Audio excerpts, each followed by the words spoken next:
নমস্কার বন্ধুরা, আমরা আরও একটা গল্প নিয়ে ফিরে এসেছি। আজকের গল্পের নাম অন্ধপ্রেম। কোল্ড কফির স্ট্রয়ে একটা সিপ দিয়ে মধুমিতা সেলির দিকে প্রশ্নটা ছুড়ে দিল। মন খারাপ করে না? কখনো যোগাযোগ করার চেষ্টা করেছিলি? সেলি একটু ভ্রু কুঁচকে বলল, ঠাট্টা করছিস? আর যদি করেও থাকিস তবে বলবো ঠিকই করেছিস, ঠাট্টার যোগ্য কাজই করেছি আমি।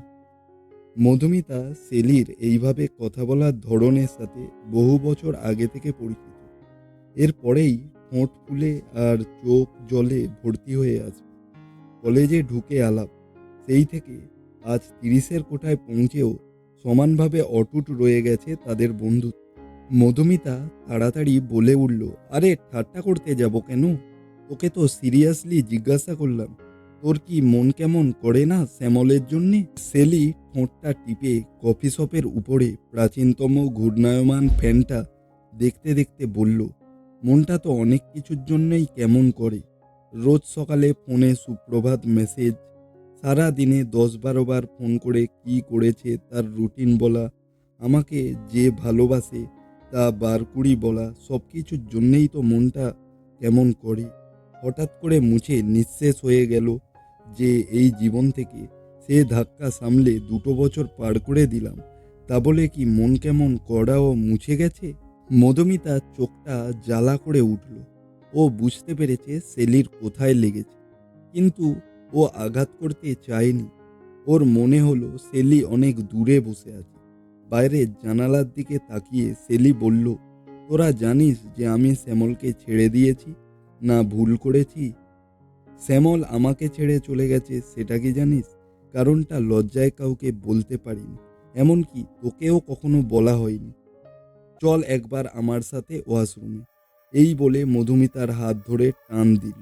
মধুমিতা বাক্য ব্যয় না করে সেলির পিছু নিল। ওয়াশরুমে ঢুকে টি শার্টটা সেলি খুলতেই মধুমিতা অবাক। এ তো তুই যা ভাবছিস তাই। আমার বুকের মাঝখানে প্রথমে একটা ছোট বিন্দু হিসেবেই দেখা দিয়েছিল, আর আজ সেটা বেড়ে গেছে এতটা।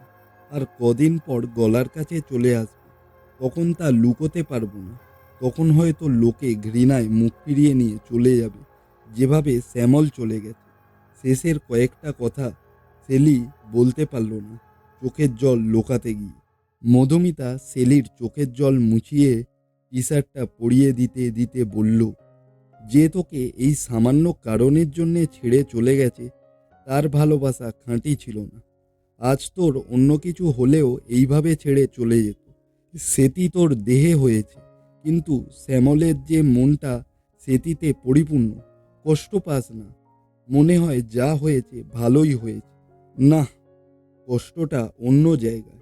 আমি শ্যামলের হাতে একটা ছোট্ট বিন্দু দেখেছিলাম শেষবার। ভাবছি এতদিনে তা হয়তো অনেক বেড়ে গেছে। এবার ও হয়তো আমার যন্ত্রণা উপলব্ধি করতে পারবে। তো কেমন লাগলো বন্ধুরা গল্পটা? আশা করছি তোমাদের ভালো লেগেছে। বন্ধুরা, তোমরাও যদি কাউকে ভালোবেসে থাকো, তাকে অহেতুক কারণে কখনো ছেড়ো না। আর আমাদের এই নতুন প্রচেষ্টা ভালো লাগলে একটু ভিডিওটাকে লাইক করে দেবেন, সাথে আমাদের চ্যানেলটা অবশ্যই সাবস্ক্রাইব করবেন। আজকের মতো আমরা আসছি, আরও একটা নতুন গল্প নিয়ে আপনাদের সামনে হাজির হব অন্য একটা দিনে।